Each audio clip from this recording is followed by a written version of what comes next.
Bonsoir à tous et bienvenue. J'ai la chance ce soir d'avoir comme invité le docteur Alessandro Nanoussi et je suis Bon, invitée surtout, moi, dans son cabinet. Donc nous serons ici connectés 2000 ans. Le docteur va après commencer à se présenter et je vous rappelle le thème, donc Titane et les gouttières, choix et équilibrage.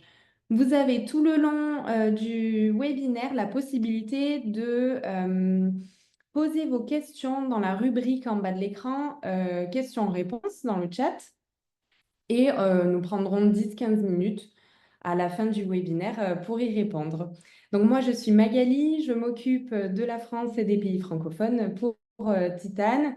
Et je vais laisser la parole maintenant à Alessandro. Merci beaucoup pour d'avoir à nouveau accepté notre invitation. merci à toi, Magali, pour ton invitation et merci aux collègues qui sont ici avec nous à voir quelque chose que j'espère sera intéressant et surtout j'espère que vous entendrez mon français, que sera compréhensible.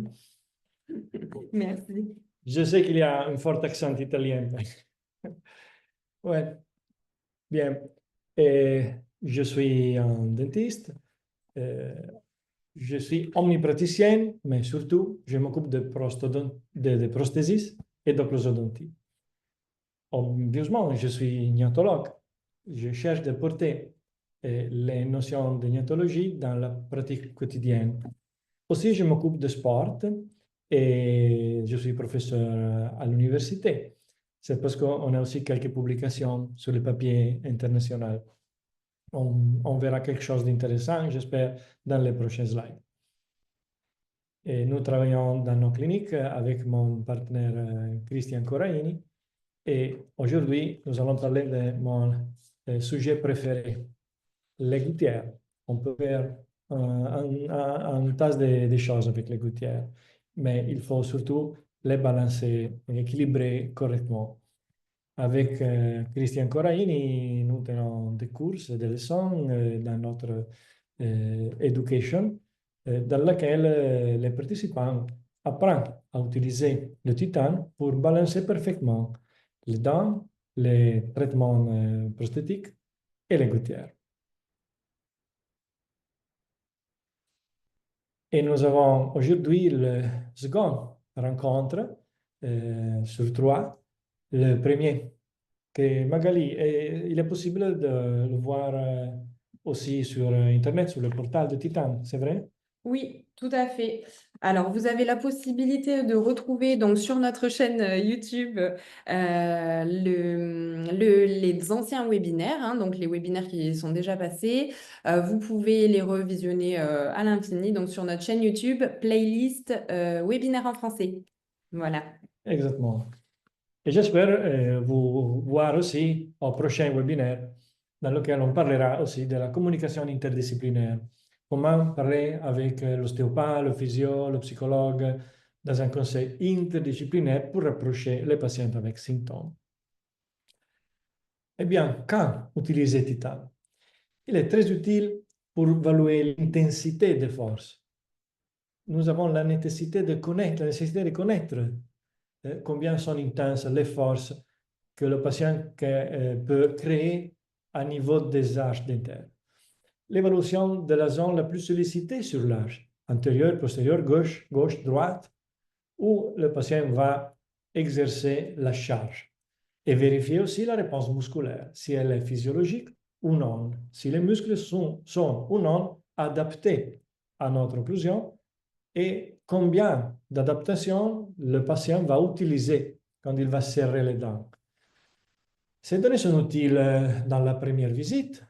Par exemple, la diagnostic est bien intégrée par l'analyse de l'activité musculaire avec le titane dans le traitement de prothèses pour contrôler les surcharges, agnatologie pour équilibrer parfaitement la gouttière, mais aussi pour avoir des informations sur l'activité des muscles dans le traitement de la douleur d'origine musculaire, en orthodontie, parce que les forces non bien managées peut créer de la récidive de la position des dents et aussi en conservative pour gestir les forces sur les grandes reconstructions.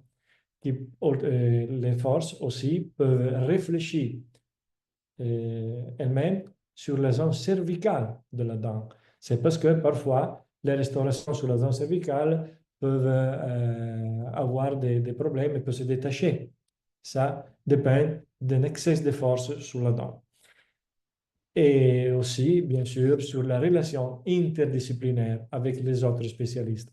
J'ai besoin de parler avec l'ostéopathe et montrer-lui les interférences de part de l'occlusion, de la part de la cervicale. On vous montrera quelques protocoles extendés sur l'évaluation avec titane. Mais comment partir avec l'examen? J'ai déjà montré ces slides la dernière fois, mais je ne sais pas si quelqu'un des amis et collègues qui sont à l'écran aujourd'hui, ce soir, ont déjà vu un rapide rappel du protocole d'exploitation de l'examen. Nous avons des indices qui nous aident à comprendre les forces de l'occlusion et l'activité musculaire et des images. Ces indices aident-nous à comprendre si le contact dentaire modifie l'équilibre de l'occlusion, l'équilibre de l'activité musculaire. C'est important. La calibration est faite avec le serrage maximal sur les rouleaux de coton. Le patient va serrer, nous avons l'enregistration du serrage maximal et après le patient va serrer avec un fort clench, en anglais on dit clench, sur ses dents ou même sur la gouttière, sur la prothèse et on va voir qu'est-ce que va changer.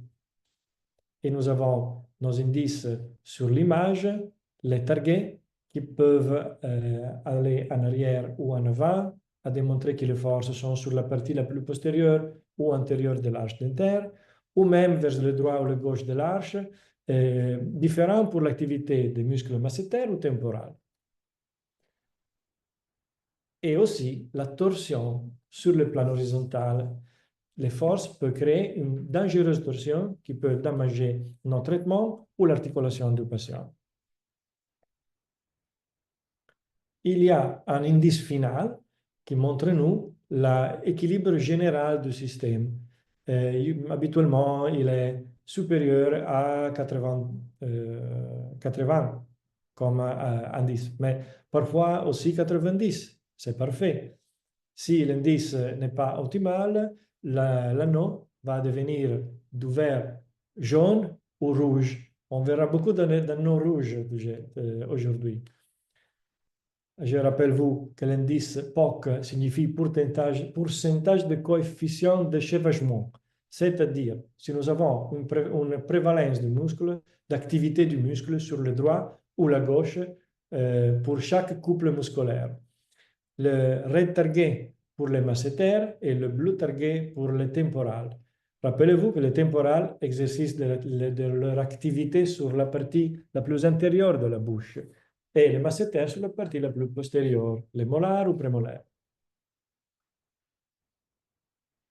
Le barycentre est le barycentre de l'occlusion, habituellement assez postérieur. Parfois, le barycentre est très antérieur. Ça peut signifier que le barycentre, que la dimension verticale postérieure n'est pas suffisante. Et on peut prouver aussi à stimuler les muscles massétaires en employant quelques épaisseurs sur la partie la plus postérieure avec les cartes occlusales, par exemple, pour voir si les massétaires vont se réveiller, vont travailler. Parce que les muscles massétaires ont besoin de quelque chose à serrer pour travailler.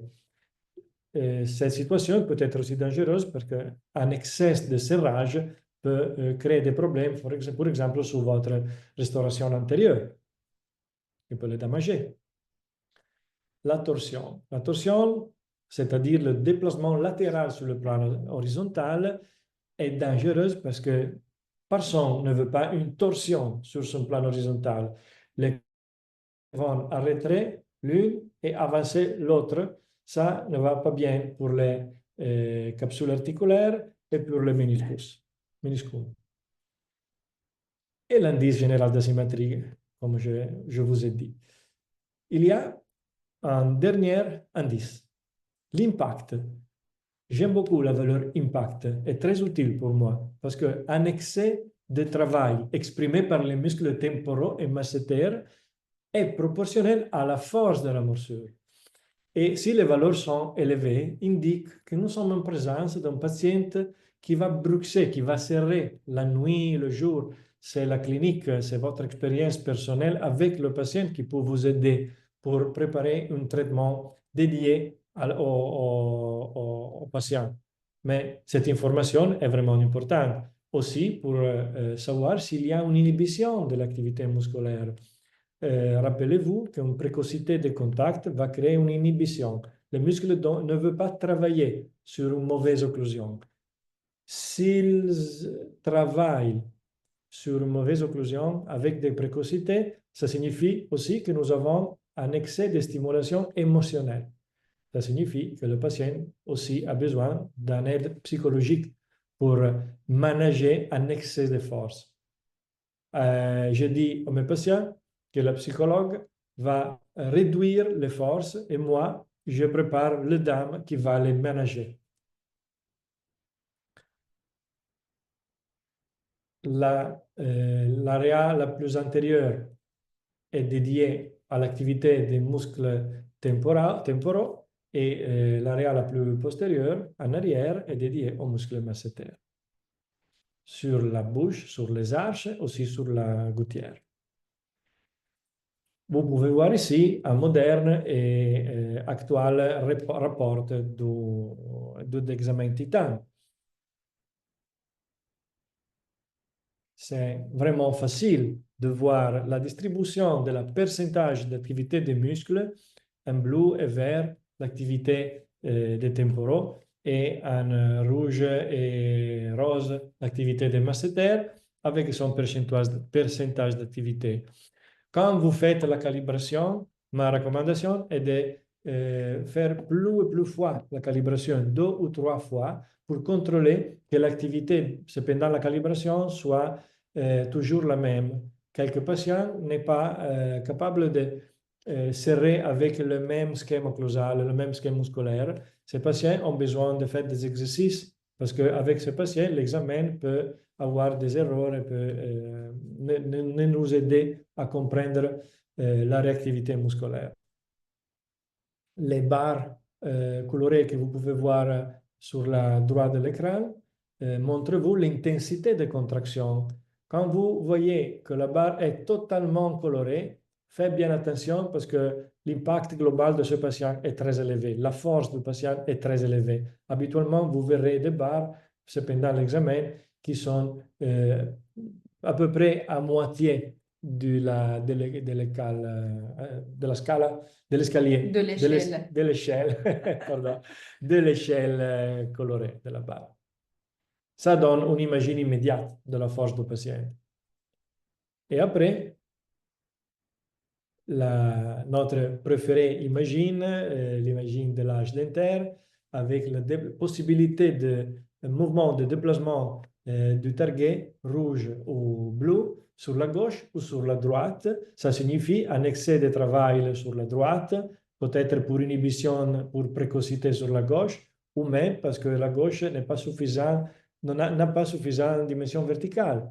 Même chose sur la partie antérieure, le bleu target, mais la partie intérieure est aussi dédiée à l'inclination des guides canines et antérieures.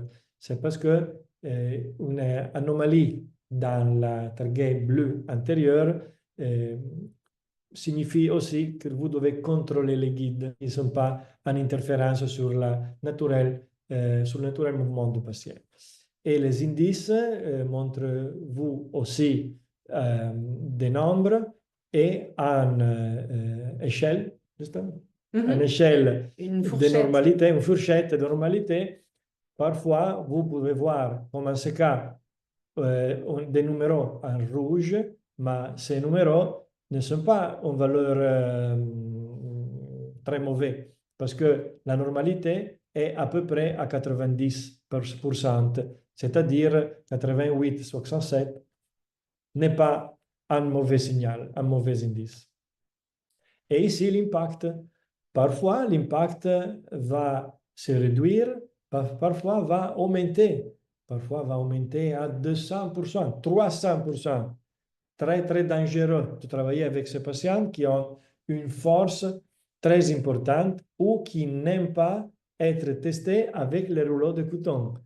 Si vous voyez un impact important supérieur à 100% de pourcentage, ça signifie que le patient va exercer une charge occlusale supérieure sur les dents que sur les rouleaux de coton.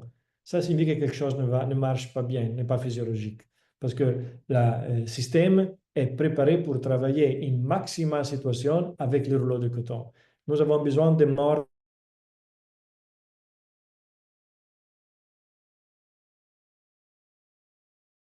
vraiment intéressant de tester le patient aussi avec les tests de mastication. Parce que la dynamique est importante. L'occlusion, ce n'est pas seulement un sujet statique, c'est aussi dynamique. Et dans les études et les publications du professeur Ferrario, ont montré qu'habituellement, les patients vont utiliser les muscles homolatéraux à la côté de mastication, c'est-à-dire masséter et temporaux travaillent sur la droite si nous allons mastiquer sur la droite et sur la gauche si nous allons mastiquer sur la gauche. Parfois, les patients ne sont pas capables de mastiquer en manière physiologique ou avec un excès de force. Habituellement, je vois de 60 à 1000 microvolts par seconde. C'est une valeur physiologique, mais parfois, quelques patients montrent un excès de travail. 2000 microvolts par seconde de force de mastication, c'est correct, mastication, signifie que le patient est bruxiste ou même qui exerce un excès de travail musculaire. Et il fait ça sur la droite et pas sur la gauche. C'est-à-dire que mon travail prothèse, mon splint, les articulations, les muscles sont stimulés à manière différente sur la droite et sur la gauche. Ces patients ont besoin d'être managés dans un contexte multidisciplinaire. Ils ont besoin de faire des exercices. On parlera de ça. Et aussi l'évaluation finale de symétrie de mastication rarement est supérieure à 60, 70, 70. Habituellement, l'anneau est à 40, 50. Ok. Je crois que l'indice soit trop sévère. Et souvent, je vois une mauvaise votation finale de l'examen. Un autre exemple, avec un patient qui est habitué à mastiquer seulement sur un côté. Ce patient, quand il mastique sur la part droite, il fait travailler beaucoup le masséter, pas les temporales, sur droite. Quand il va mastiquer sur la gauche, il utilise même la partie droite des muscles. C'est-à-dire, ces patients sont habitués à mastiquer monolatéral. Ce n'est pas une bonne idée. Il doit apprendre à mastiquer bien avec des exercices. Je vous montrerai avec quoi. Parce qu'il y a aussi la possibilité d'utiliser des instruments pour faire des exercices masticatoires. Et vous pouvez voir ici l'indice final 18, très basse. Très basse, mais la force de mastication est haute, 1558. C'est-à-dire un mauvais équilibre masticatoire, mais avec beaucoup de force. C'est la pire des situations. C'est important les instruments, mais le premier instrument que nous avons utilisé est notre tête, notre main et les yeux et les oreilles aussi. Et observez le patient, palpez les muscles, observez les dents, observez les lèvres et la langue. Je vais vous montrer une situation très dangereuse. Cette situation est appelée dans la littérature bracing. Le bracing est une contraction des muscles leveurs, des muscles abbassatori. Abaisseur. Abaisseur de la mandibule avec une forte contraction de la langue et des lèvres. Et dans ces situations, peut-être les dents ne sont pas abrasées, absolument. Le patient va serrer tous les muscles et va les contracter avec une grande fatigue et de la douleur. Et il a besoin de beaucoup d'exercices. La splint dans cette situation de bracing n'est pas vraiment très utile. Mais le diagnostic n'est pas difficile parce que la confirmation instrumentale aide-nous pour situations qui vont parler de douleur ou de limitation fonctionnelle. C'est fini, il n'y a pas d'autre chose pour la pathologie. Ou j'ai quelque chose qui me fait mal, au muscle ou à l'articulation ou à les dents. Ou j'ai un problème de limitation fonctionnelle. Je ne peux pas ouvrir, je ne peux pas fermer la bouche. Je ne peux pas déglutir, swallowing, Avaler. avaler.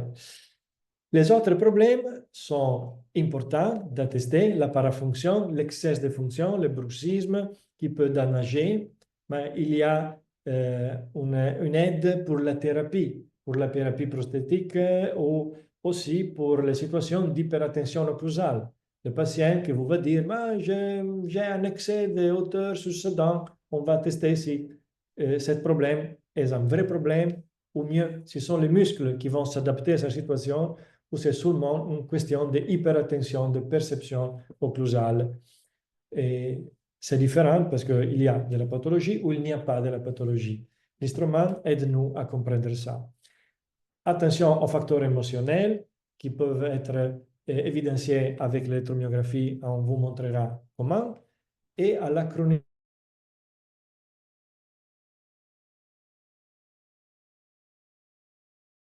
Un dentiste, peut-être un problème neurologique. So, faites attention à ne pas traiter quelqu'un qui ne va pas guérir. La visite est simple.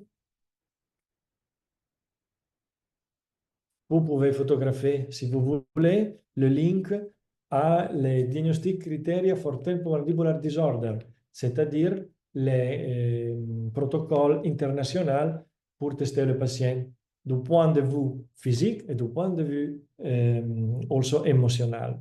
Mais c'est facile de mesurer le maximal ouverture, les mouvements extrêmes et la palpation des muscles massétaires, temporaux, palpation du ptérygoïde extérieur, du cou et de la langue. Vous pouvez voir ici, n'est pas difficile et c'est vite. Et après aussi, vérifier l'activité de l'articulation latérale et postérieure et dans l'oreille. L'épreuve en contre-résistance pour chercher de trouver des symptômes qui sont escondus. Qui sont cachés. Qui sont cachés. Merci Magali et excusez-moi pour mon français n'est pas parfait, je sais bien. Non, mais il n'y a pas de souci. Et voilà. Puis, ici, vous pouvez voir la palpation des muscles et aussi, pourquoi pas, la palpation du cou. Ouvrir la bouche et chercher de comprendre s'il y a aussi une contraction des muscles de la part plus postérieure de la cervicale. Ici, pour aller à palper le ptérygoïde latéral. Eh bien, je vais vous montrer des gouttières. Les gouttières que nous irons à balancer avec les papiers occlusal, obviously, qui sont différents. Rappelez-vous que le papier peut être à équilibrer, peut-être peut aider-nous à équilibrer la gouttière avec des traces plus fines ou plus gros et avec la possibilité, avec ceux qui ont une grande épaisseur de 100 microns, aussi l'intensité de la charge, mais ils ne donnent pas aucune information sur l'activité des muscles et sur la force musculaire. Et l'équilibrage de la plaque a besoin aussi d'être équilibré. Pourquoi? Pour les muscles. Pourquoi? Pour la force qui va s'exercer sur la plaque, pas seulement les points colorés. C'est parce que le rapport du titane va intégrer parfaitement les informations cliniques avec ces informations instrumentales.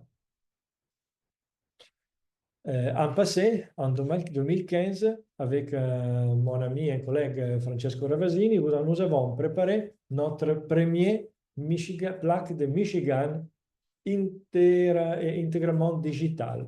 C'était très difficile, très difficile. Aujourd'hui, nous faisons ça tous les jours, mais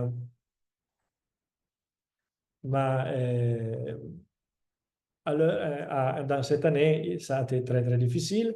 Et nous avons préparé les splints avec suppression, fraisage, ou avec laser sintering.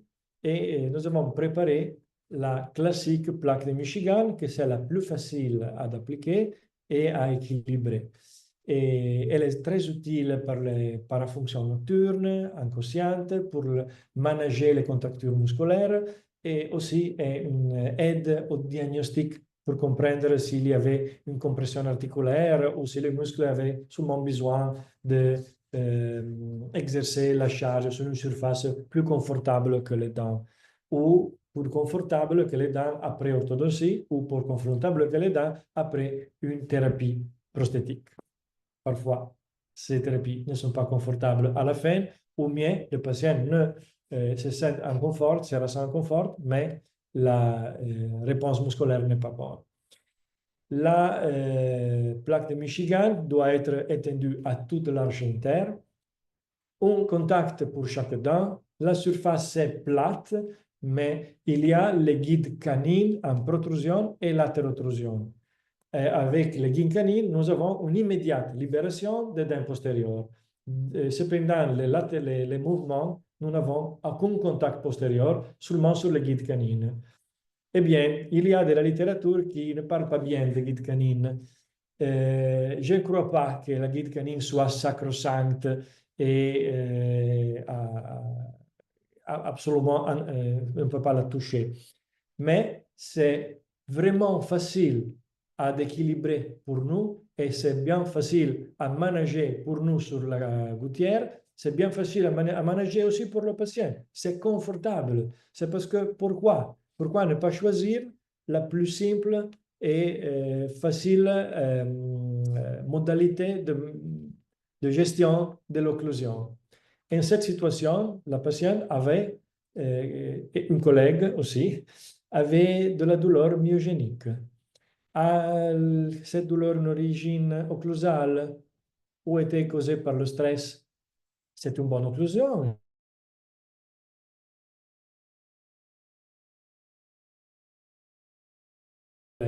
Eh bien, vous avez déjà vu cette image, ces images. Et on va pour la plaque de Michigan, c'est la plus facile à préparer. On va seulement à enregistrer l'occlusion avec 2 mm d'épaisseur entre les canines et dans une position habituelle du patient. Il ne va pas manager. Le patient va lui-même dans la correcte position. À nous, reste seulement de mesurer l'épaisseur de 2 mm. Après, si vous voulez un petit truc pour vous, si vous voulez préparer des parfaits cires pour l'occlusion, je ne suis pas brave à couper la cire, par exemple, et j'utilise une cuillère pour les empreintes pour préparer une parfaite forme ogivale. Hein? C'est un petit truc si vous voulez utiliser. Habituellement, une cire la plus dure pour la base de la cire occlusale et une cire plus douce pour enregistrer la position des dents, le signe des dents.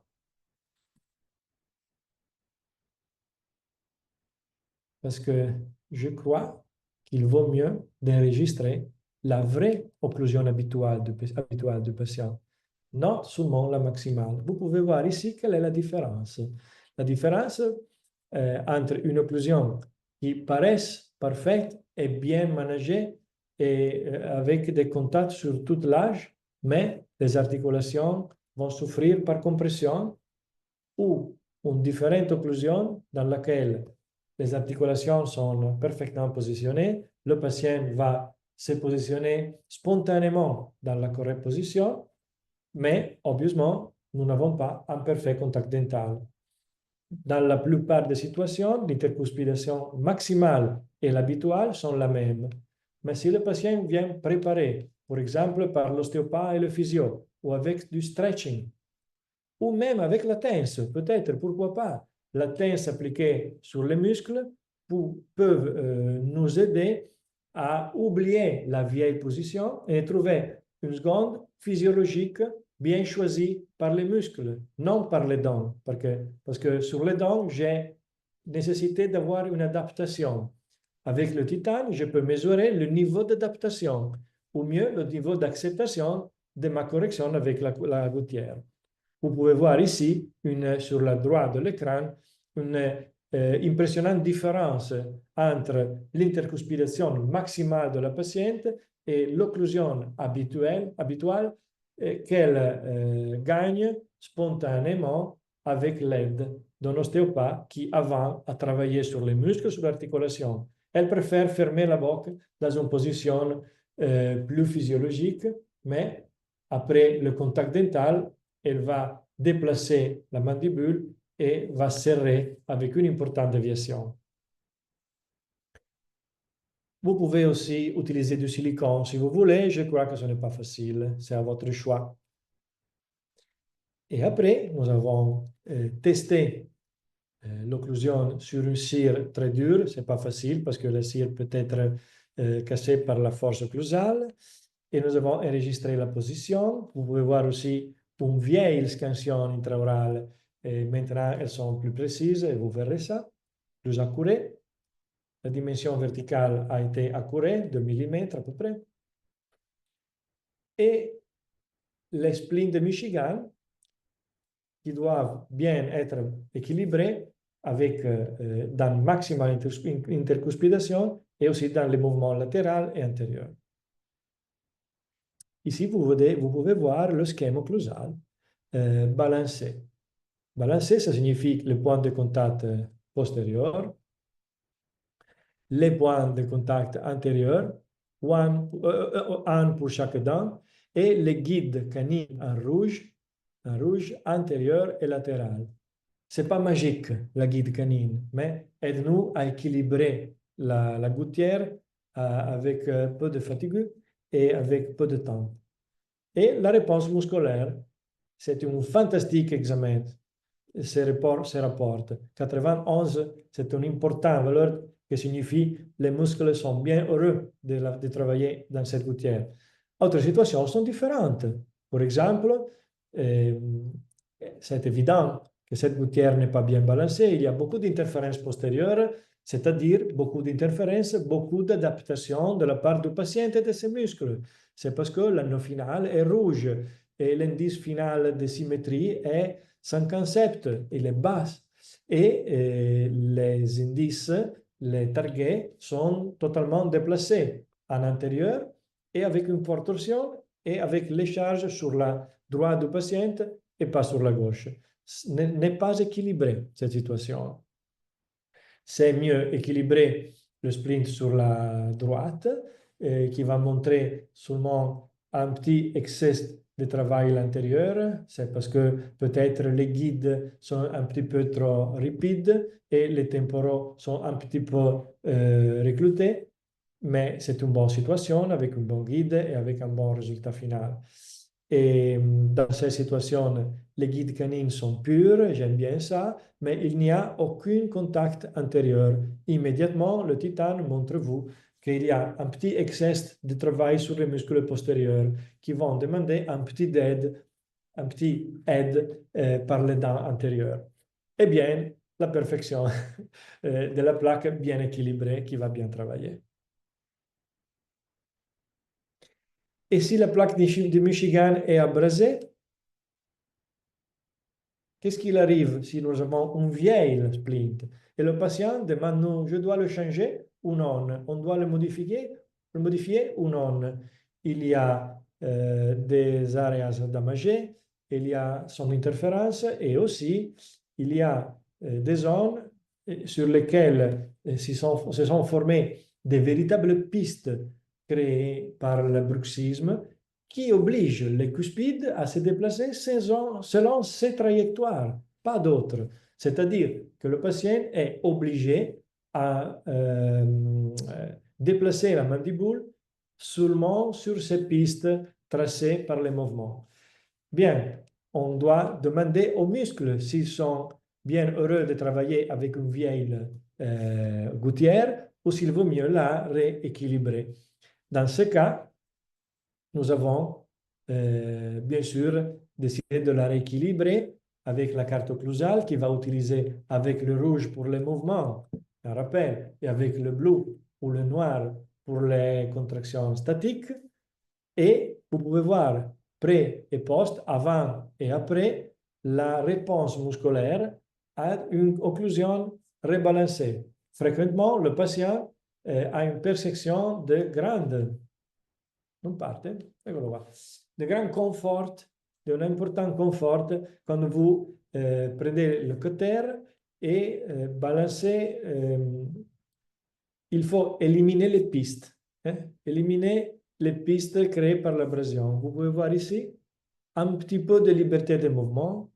Il y a l'importance de manager les guides. Les guides doivent rester, mais les contacts postérieurs ont besoin d'une disclusion immédiate dans les mouvements latéraux et antérieurs. J'utilise des cutters dans un petit kit que j'ai préparé. J'aime bien ce cutter parce qu'il a la partie la plus intérieure différente que le fianco, que la côté. La côté est plus ruvida, come si dice? Non, rugueux. Rugueux. Rugueux. Mais c'est important aussi de polir et de passer les gammes. Et vous pouvez voir, j'utilise le cutter horizontal parce que postérieurement, la disclusion doit être immédiate. Et la réponse du patient est j'ai plus de confort, mais aussi la réponse de l'instrument qui montre une parfaite adaptation musculaire, mais aussi une parfaite distribution des charges occlusales sur la gouttière. Et habituellement, la Michigan est appliquée sur l'arche supérieure de la bouche. Mais parfois, vous pouvez utiliser l'arche inférieure avec une plaque de stabilisation bien tricuspidée, toujours avec le guide intérieur. C'est idéal aussi pour essayer une nouvelle position mandibulaire, par exemple, avant de préparer un traitement prosthétique avec une occlusion réorganisée. C'est très confortable aussi à utiliser dans le jour parce que c'est confortable, on peut parler, on ne peut pas manger, on peut baiser avec ces plaques. Et en cas de report, par exemple, ces douleurs musculaires, la patiente avait des douleurs musculaires, pas stress, peut-être, mais si est seulement en question de stress ou émotionnel, parce que la gouttière a un effet sur les muscles et sur la douleur, est-ce qu'elle a un effet sur l'émotivité? Peut-être. Mais aussi, elle aide-nous à manager la contraction musculaire, le travail musculaire et les charges occlusales. La gouttière, pareil, bien équilibrée, avec le papier à 200 microns, avec le papier à 65 microns, nous avons préparé des parfaits contacts, ou presque parfaits, pas mal, on peut dire. Et la littérature montre-nous qu'il vaut mieux de préparer beaucoup de contacts. C'est vrai, la théorie parle d'un contact minimum pour chaque dent, mais la littérature montre-nous, du professeur Ferrario ici, que beaucoup de contacts vont créer une meilleure réponse musculaire, soit plus de confort et moins de douleur. Eh bien, je croyais d'avoir bien équilibré la plaque, mais avec le titane, j'ai aperçu que la plaque n'était pas équilibrée.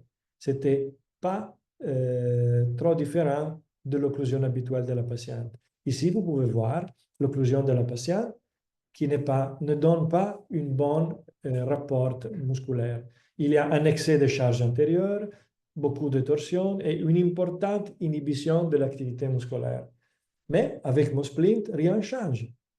La surcharge sur les masséters, ou mieux sur les molars, est changée et s'est déplacée de la gauche à droite. La force de contraction maximale est 29%, trop peu, inhibi. Et il y a encore de la torsion. Pourquoi?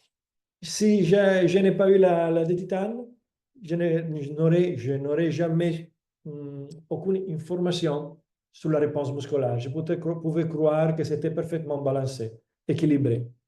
C'est différent. Bien, on a cherché de balancer mieux. On a pris son temps pour essayer aussi des contacts délicats, douces, avec le papier de 200 microns. Et nous avons essayé de faire mieux. Mais aussi le titane montre-nous que la situation est améliorée. La force globale est 66%, pas mal, mais l'anneau n'est pas vert, est encore jaune. L'anneau devient vert de 84 en autre. Hein? Et au-dessus. Et au-dessus. Mais je n'ai plus de torsion, j'ai encore un excès de travail à l'intérieur. Mais pourquoi? J'ai vraiment essayé d'équilibrer la plaque avec beaucoup d'attention. Eh bien, parce qu'il y avait aussi un problème dynamique. Je ne savais pas, parce que je n'avais pas fait attention à la dynamique. C'était mon erreur. Hein? Et la dynamique a montré une situation totalement non équilibrée. Ce patient a une situation dans laquelle la mastication est exclusivement sur la droite de la patiente et si elle va mastiquer sur gauche, elle utilise également les muscles sur la droite et en particulier le temporal droit. C'est-à-dire, avec un patient qui a une mauvaise dynamique, c'est très difficile d'obtenir une fantastique occlusion, et une activité musculaire équilibrée sur la statique. J'ai essayé de faire l'analyse. On a vu que la patiente avait besoin d'un entraînement des muscles et nous avons appliqué le dispositif Alifix pour entraîner la mastication. Il faut utiliser Alifix pour 4 mois avec tous les formes de gym d'exercice ont besoin de la patience et d'application. Et on a demandé aux patients de s'entraîner. Ici, vous pouvez voir la différente activité sur les pistes de Ruvide, io questo Ruvide non ricordo mai. Signal brut. Le signal brut, sur les signaux bruts électromyographiques. Pourquoi? Parce que la patiente avait l'attitude de mastiquer sur un côté, parce qu'elle avait la douleur à une dent. Mais il y avait la pandémie. Elle n'avait pas envie d'aller au dentiste. C'est pendant la pandémie. Elle avait peur. C'est parce qu'elle a, pour une année, elle a mastiqué exclusivement sur la droite. C'est parce qu'elle a appris à mastiquer sur la droite. Les muscles se sont adaptés à mastiquer sur la droite. Eh bien, on doit faire des exercices. Mais faites bien attention. Faites bien attention à les gouttières douces. Parce que s'ils ne sont pas contrôlés, si l'action n'est pas contrôlée, il y a un effet de mastication involontaire, c'est pendant la nuit, qui peut porter à un excès de serrage. Voyez ici l'impact avec une gouttière douce, très flexible, de 180%. C'est-à-dire que va augmenter beaucoup, incroyablement, l'activité musculaire. C'est exactement l'opposé de ce que nous voulons obtenir. Mais avec Alifix contrôlé par l'activité électromyographique, nous pouvons exercer les muscles et les entraîner à une contraction équilibrée.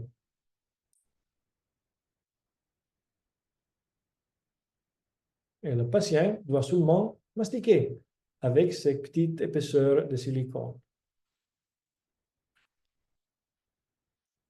Et nous avons une publication avec notre université dans laquelle nous avons démontré que l'activité des muscles peut améliorer, être balancée et symétrique seulement avec l'exercice, seulement avec l'entraînement, avec la même occlusion.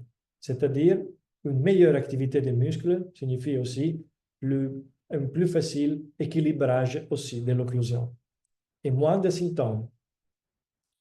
Et parfois, il peut venir aussi qu'une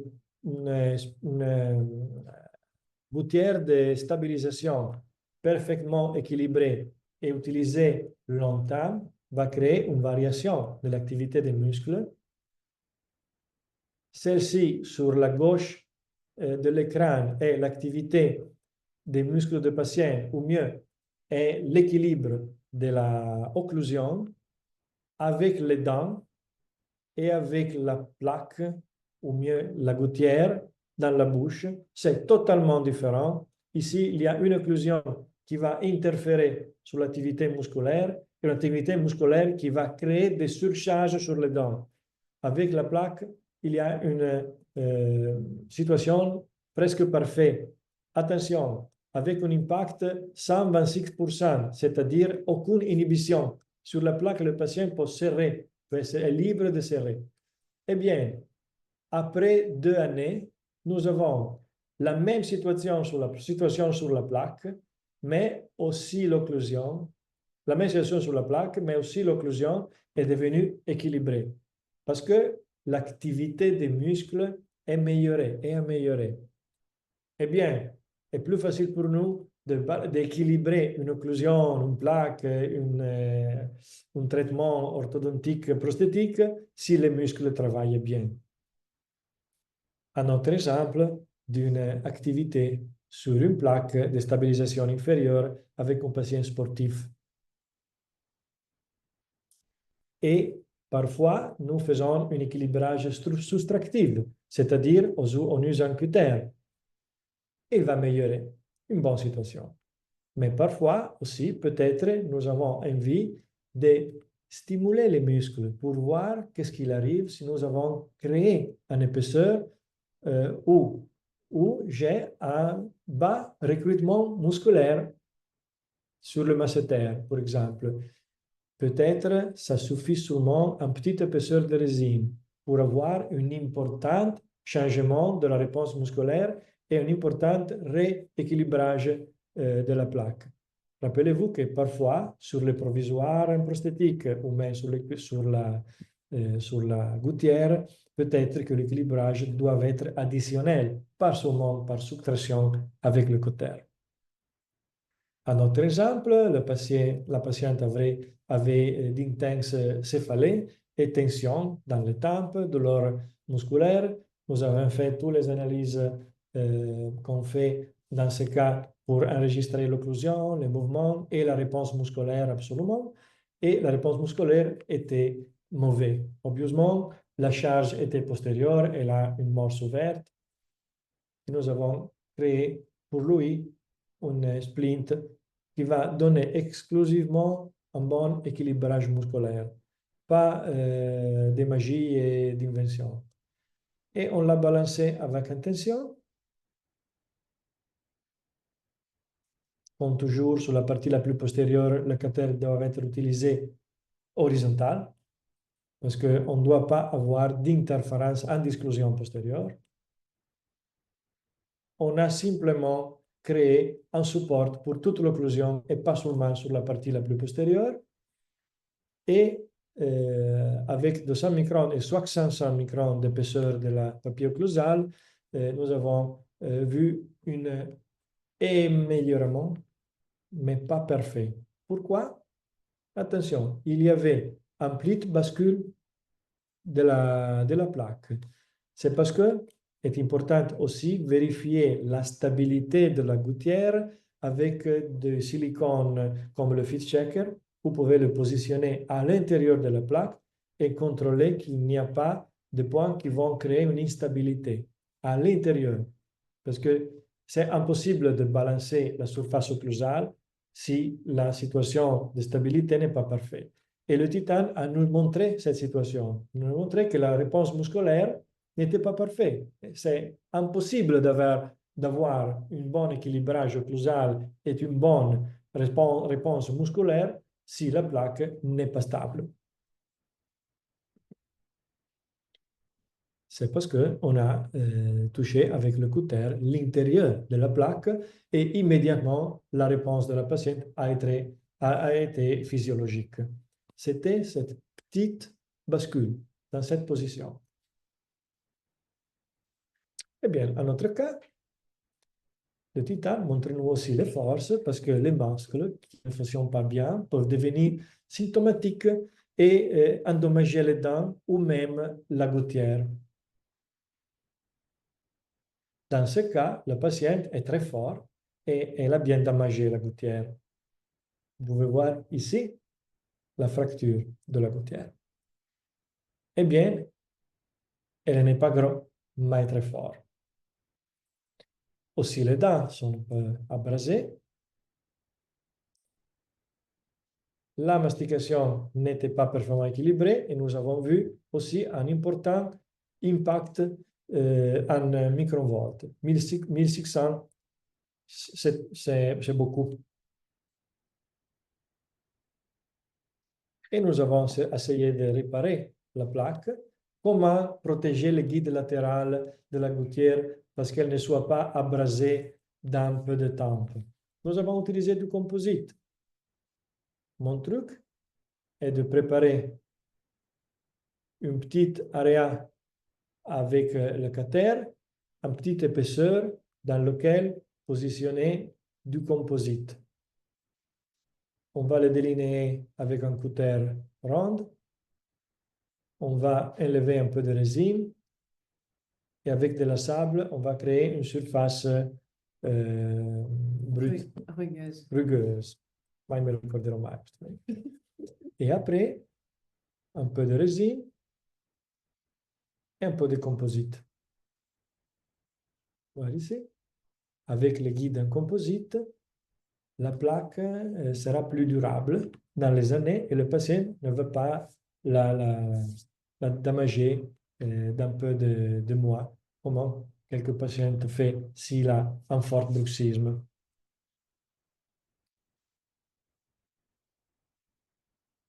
C'est important de la bien équilibrer parce que le composite est dur, peut-être non pas confortable. Eh bien, la plaque correctement équilibrée aussi dans les mouvements latéraux. Et la réponse musculaire qui est très bonne, soit l'occlusion, soit la gouttière. Peut-être il vaut mieux d'avoir quelques contacts bleus aussi dans la partie la plus antérieure, mais ça marche. Et une de mes plaques préférées, la plaque de désencagement, autopositionnement de la mandibule, c'est fantastique. Parfois, le patient a de la douleur musculaire qui doit être inhibée. Ou même, il ne sait où fermer la bouche. Il n'est pas capable de fermer la bouche dans une position. Bien, avec la plaque de désencagement, vous créez des contacts seulement antérieurs sur une surface plate. Et c'est important de la préparer avec l'arc facial, soit digital ou analogique. Et aussi, il est important de tester le patient avec un rouleau antérieur pour voir s'il va inhiber l'impact, qui doit être bas, 50, 60, 70. Ça marche comme des coils de programmeur ou le byte plane antérieur, le gig de Lucia. C'est la même philosophie d'avoir souvent un contact antérieur. Il y a aussi de la littérature qui dit que la plaque va créer des problèmes parce que il y a ce papier qui dit qu'il n'y a aucun avantage à tester la dimension verticale avec une plaque de déprogrammation. Bien, ce que vous voyez dans cette poste, ce n'est pas une plaque de déprogrammation, c'est une plaque de stabilisation. la plaque de déprogrammation ne va créer aucune altération de la position forcée. Ce type de plaque ne force la position pas, va au contraire à laisser libre de se positionner la mandibule avec une réduction du recrutement musculaire.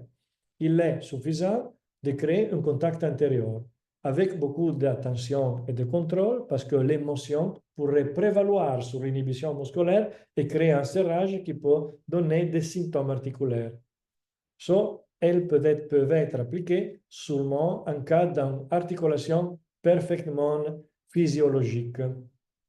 Si le patient habituellement va se manger les anges, par exemple, il a sûrement des compressions articulaires et cette plaque peut être dangereuse. Un exemple de comment la désigner avec le digital, ceci est un cois de programmeur, la même philosophie pour préparer une plaque supérieure avec des contacts seulement antérieurs sur une surface plate. Ou même, si vous préférez, avec un système analogique. La littérature qui montre nous que le contact antérieur va à créer une inhibition de l'activité des muscles leveurs de la mandibule, c'est-à-dire peut aider vous dans le traitement du douleur tensive musculaire. Il y a beaucoup de littérature, il faut seulement la lire. Un autre exemple, douleur musculaire, nécessité de préparer la plaque. Ici, vous voyez comment elle vient dessiner. C'est-à-dire, les techniciens utilisent le même software qu'ils utilisent pour la plaque de Michigan, mais va créer l'area plate antérieure. Et après, elle va la construire. L'exemple, les modèles en résine et la plaque. Vous pouvez voir, la partie la plus postérieure doit être absolument sans aucun contact dentaire, seulement antérieur. Après quelques mois, 2-3 mois, le patient est en confort et on va utiliser le cutter et équilibrer la plaque parce que je veux laisser le patient avec une inhibition toute sa vie. Quand les symptômes sont diminués, sont réduits, on va balancer et équilibrer la plaque et donner à nouveau les contacts postérieurs. Elle devient une plaque de Michigan. Ici, dans les vidéos, vous pouvez voir comment elles peuvent être balancées avec le cutter et l'activité des muscles sur l'occlusion et sur la plaque. C'est évident que l'activité des muscles sur la plaque est inférieure. Et ce que vous pouvez voir est l'impact fréquemment diminué ou bas, ou mieux la moitié. Au mieux la moitié. Et aussi l'activité des muscles avec un barycentre antérieur. Obviously, les muscles les masséters ne peuvent pas travailler parce que les molaires ne sont pas en contact. C'est notre target. Ce n'est pas non physiologique. Je recherche ça. Eh bien, c'est-à-dire que la meilleure protection pour le système stomatognatique est l'activité physiologique des muscles. Une bonne occlusion dentaire déterminée aussi et contrôlée avec l'analyse des muscles, équilibrée, stable, avec une dimension verticale suffisante. Que signifie suffisante? Que les masséters et les temporaux sont bien heureux de travailler avec dimension, c'est-à-dire encore contrôlés avec les muscles et avec des guides correctement définis. Si le guide ne travaille bien, qui sont les indices qui vont changer les indices de l'activité musculaire? C'est parce que pour moi, l'électromyographie et des surfaces avec titane est absolument une nécessité quotidienne. J'espère que mon français soit acceptable et compréhensible et que vous soyez amusé à voir ce cas clinique. Pour moi, c'est sûrement amusant de faire ce travail. Merci, collègues et amis. Alors, je vois qu'il y a plusieurs questions et puis il y a eu aussi, je ne sais pas si je pense que vous m'entendez, hein. Il y a eu plusieurs donc, questions. On vous remercie, bravo, on vous félicite. Bien. Il Il y a eu plusieurs questions. Pour ceux qui ont des questions et qui n'ont pas osé les poser, c'est le moment de le faire. Alors, il y a déjà quelqu'un qui était d'accord avec vous et qui vous dit, lors de la fonction canine côté travaillant, participe à l'entrée de cycle et celle non travaillant sortie de cycle levier de deuxième genre. Il confirme en fait ce que vous étiez en train de dire, c'est ça? Sur les... Alors, tout à l'heure, donc c'était au moment où vous parliez des bytes avec seulement hmm, solo con la parte delle canine superiore. allora, Mm. dato che je dois È penser, j'ai besoin un un'affermazione, minute. non è una domanda. Leva di secondo genere. Mm. Oui, c'est vrai. Mhm. La fonction canine du côté travaillant participe à l'entrée des cycles. Mhm. Oui, et non-travaillant, et, habituellement, la travaillant est moins inclinée et la non-travaillant est plus inclinée. La sortie du cycle est plus verticale parce que pour manager le manger, Oui, il est important d'avoir ce mouvement à presser et à faire travailler les dents pour réduire la chose à manger. oui, le bol alimentaire, C'est quoi. vrai. Mm. C'est parce qu'il y a des fantastiques articles, par exemple, du professeur Ortlieb, du CNO Sud en France, Mhm. qui parle vraiment bien de la asymétrie. On doit respecter l'asymétrie. C'est parce que avec le titane, vous ne cherchez pas la parfaite symétrie fonctionnelle des muscles. Vous cherchez la parfaite correspondance, si possible, entre la calibration et l'activité de l'occlusion sur les muscles. C'est-à-dire, je dois avoir la même valeur avec le rouleau de coton et avec l'occlusion. Et si le patient est un petit peu asymétrique et il reste asymétrique dans son valeur physiologique, le rapport de l'examen sera parfait, 90%, 92%, avec des indices parfaitement centrés. Centré ne signifie pas parfait droit et gauche, mais signifie parfait similitude avec l'activité physiologique spontanée du patient. Aucune interférence de la part de l'occlusion. Mhm. Tenez-vous compte des sous-guidances ou des surguidances lors des cycles et faites-vous l'interprétation titane, masséter et temporaux. Merci Tony, tes questions sont très difficiles. Pour décider l'inclination de guidance, j'utilise la condylographie et parfois aussi la céphalométrie.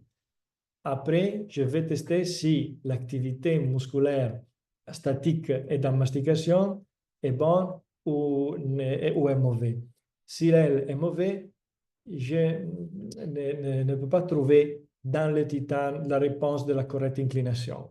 Je dois garder au patient. Je dois utiliser mes yeux et ma tête pour comprendre si je dois changer sa situation. Obviously, par exemple, un temporal qui ne travaille pas bien en statique et en dynamique fait-moi penser qu'il a une inhibition créée, par exemple, pour un guidage qui peut être trop vertical.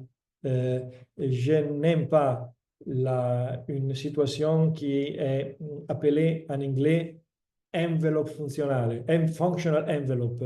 En français, peut-être enveloppe fonctionnelle. Enfin, pourquoi pas? Enveloppe fonctionnelle, le patient est complètement bloqué dans une situation qui n'est pas la sienne, qui n'est pas confortable. Bien, il y a une immédiate inhibition musculaire, torsion, charge antérieure et peut-être aussi le guidage, mais pas seulement, aussi l'inclination de casque. Alors, il y a d'autres questions. Il y a Combien de aussi... temps tu fais porter la plaque? Parfois, ça suffit un mois. Le patient n'a plus de douleurs musculaires. Ah, Philippe, ciao Philippe, bien trouvé. Et après un mois et 2 semaines, on va immédiatement à changer la forme de la plaque pour aller à créer un schème occlusal similaire à une plaque de Michigan. peut-être ça est une petite similitude avec le walking back, avec la plaque de Farrar que je n'ai pas montré dans ce webinaire. Quelques patients ont une réduction de la douleur musculaire seulement s'ils utilisent la plaque dans la modalité de déprogrammation contact antérieur. Ce patient a des problèmes émotionnels et il doit absolument être évalué avec une valutation émotionnelle. Il s'appelle en anglais Emotional Assessment, assessment émotionnel. Ce n'est pas psychothérapie, c'est une psychologie dédiée à la manifestation occlusale des forces émotionnelles, à la manifestation musculaire des forces émotionnelles.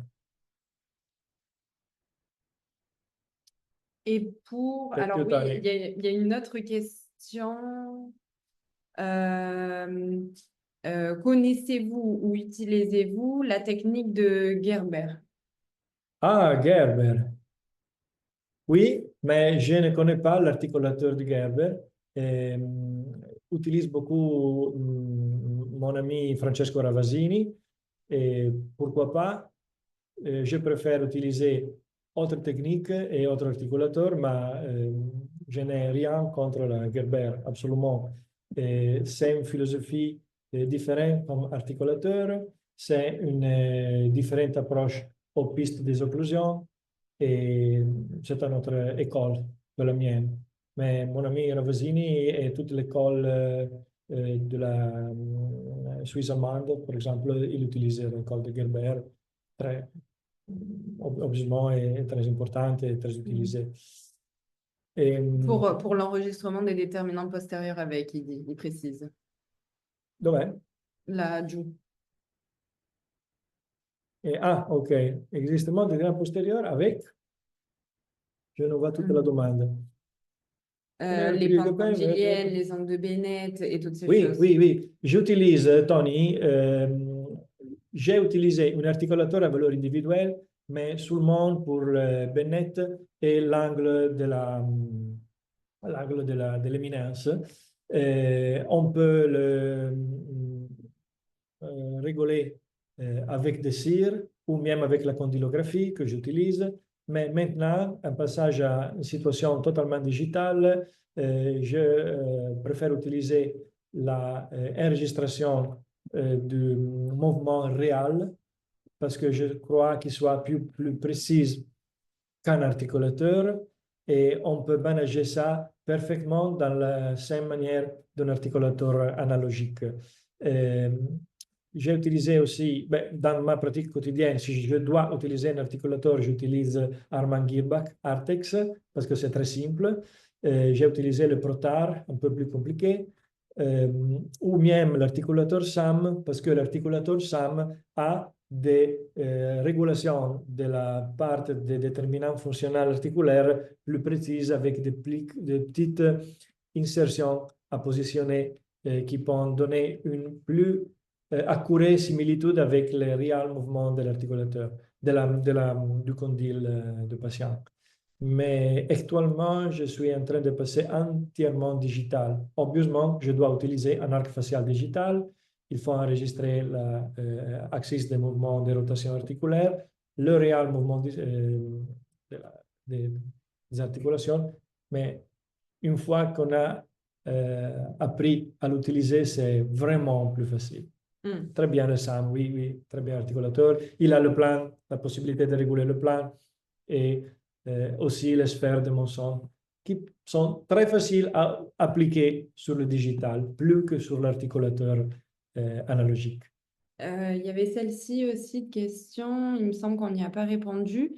Dans quel cas la désocclusion postérieure est réalisée par une plateforme antérieure? Quand les articulations ne sont pas stressées, pressées ou symptomatiques, et quand j'ai nécessité que le patient va trouver par lui-même une nouvelle position, parce que c'est évident qu'il est allé dans une position trop postérieure, trop arrière, et trop avec il a perdu sa dimension verticale. Habituellement, le patient va trouver immédiatement ou mieux rapidement une nouvelle spontanée position.